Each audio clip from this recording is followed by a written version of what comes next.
And people say, hey, you're violating human rights, and the Israelis say, there's no equivalency between suicide bombings and protecting our security. The Palestinians say there's no equivalence between suicide bombings and the occupation. This is the 35th year of a harsh, brutal, and vicious occupation, supported unilaterally by the United States, constant terror and atrocities.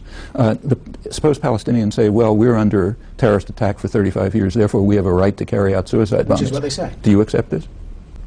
Does anybody accept it? Nobody accepts it. All right, then how come everyone accepts the Israeli claim to be doing it, which is a much weaker claim? Because after all, there's no symmetry in the situation. They are the military occupiers. Palestine isn't occupying Israel.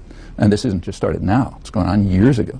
I mean... So does that, in your mind, justify no, the suicide suicide bomb? bomb? Of course not. It Doesn't. doesn't in anybody's So it mind. invalidates both sides.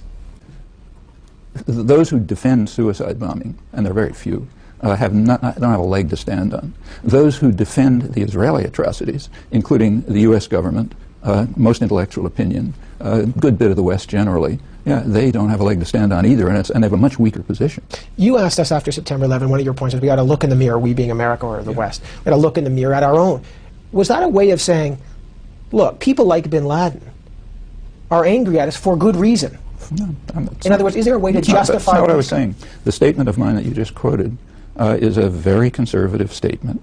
In fact, it was articulated by George Bush's favorite philosopher, Jesus Christ, who pointed out, famously, defined the notion hypocrite. A hypocrite is a person who focuses on the other fellow's crimes and refuses to look at his own.